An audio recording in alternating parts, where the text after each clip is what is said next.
Xavier Ravela, bonsoir. Bonsoir. Est-ce que ce système dont vous venez équiper tous les salariés de la SMGN va faire tache d'huile sur les mines calédoniennes? Alors d'abord, je voudrais apporter une précision par rapport à ce qui est dit dans le reportage. La SMGM n'est pas la seule société à protéger ses salariés contre le risque de l'amiante. L'ensemble des mineurs le font. Mais de la même manière? Alors, nous avons développé un système particulier depuis 3 ans, en collaboration avec une société spécialisée. Et après sa certification, nous l'avons mise en application sur nos centres miniers. Donc c'est un petit peu plus pointu qu'ailleurs? C'est différent. Mais vous pensez souhaitable de toute manière que les mineurs, enfin les gens qui travaillent sur mine soient protégés contre l'amiante? De toute façon, on a le devoir de protéger nos salariés, c'est une évidence. Après, toutes les mines n'ont pas forcément la même dangerosité en matière d'amiante. Il y en a pour lesquelles il n'y a pas d'amiante qui est vraiment mise en évidence, et pour d'autres, il y en a beaucoup. Donc voilà, après c'est un choix en fonction du type de mine et de la politique de l'entreprise. Alors l'actualité des mineurs, c'était aussi cette semaine l'accord que vous avez conclu avec les Japonais, et ça c'était une actualité très importante parce que ça change beaucoup de choses. Le minerai va être revalorisé de manière conséquente, pas systématiquement, mais quand il atteindra un certain seuil. En fait, c'est une forme d'intéressement que vous avez obtenue.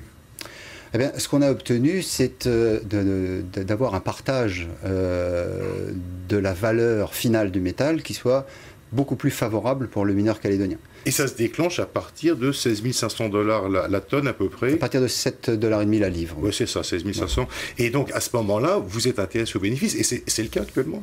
Oui, c'est le cas actuellement, tout à fait.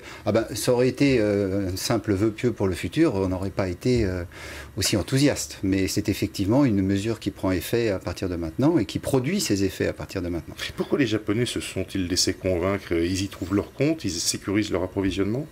Eh bien, d'abord, il faut savoir que la matière première, le minerai, a tendance maintenant à se revaloriser de manière très forte au détriment de la valeur ajoutée sur l'usine. Le nickel devient rare, autrement dit? Pardon? Autrement dit, le nickel va devenir rare?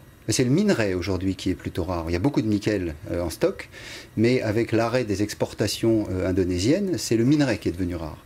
Et donc, cette tendance qui existait déjà avant, de transfert de la valeur vers le minerai, s'est accélérée assez brutalement. Et c'est une tendance qui est un peu générale pour tous les métaux d'ailleurs, non? Eh bien, ce sont des phénomènes qu'on a déjà observés sur d'autres matières premières, comme le fer, comme le zinc. C'est pas effectivement quelque chose de... C'est la poursuite de la course aux matières premières qui s'opère actuellement dans le monde, tout à fait. Alors, en termes maintenant de retombées économiques pour la Calédonie, est-ce que cet accord stratégique avec la Japonais est plus intéressant, moins intéressant ou équivalent à celui d'une usine offshore en Corée? Je crois qu'il faut définitivement arrêter d'opposer les modèles. Je crois qu'on n'avancera pas comme ça.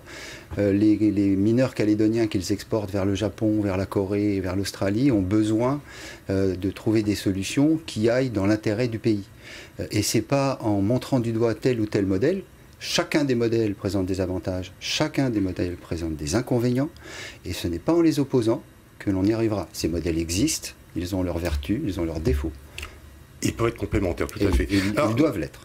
Dans une autre exploitation, et on en conclut, parce que c'est quand même important d'en parler, qu'est-ce que vous attendez du marché chinois? Vous allez exporter des latérites, vous, la société Balland et la société Maille.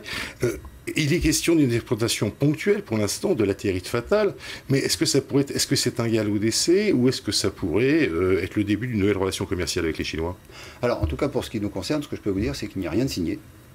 Mais qu'effectivement, à partir du moment où il y a, sur des quantités restreintes, dans des durées limitées, des opportunités pour valoriser des choses qui sont invalorisables, et à mon avis pour longtemps, puisqu'on parle de minerais entre 1,20, 1,30, 1,50, oui. Donc c'est pas demain qu'on trouvera à valoriser ça de manière satisfaisante. À partir du moment où on a des opportunités de le faire, au lieu de les jeter, ce serait vraiment terriblement dommage de s'en priver. Merci Xavier Ravela d'avoir été notre invité. Je vous donne des nouvelles du marché, elles sont plutôt bonnes. Les prix du nickel se maintiennent encore à la hausse cette semaine. La tonne de métal valait 18 655 $ hier à Londres. Les stocks ont encore progressé de 4 000 tonnes ces 2 dernières semaines. Ils s'établissent à 328 680 tonnes.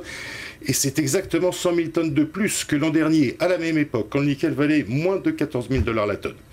Sur la courbe des prix, on remarque très nettement la tendance au yo-yo. Les prix repartent à la hausse en ce début de semaine, mais on l'observe, ces mouvements sont de faible amplitude. La variation reste limitée à la tranche des 18 000 $ la tonne.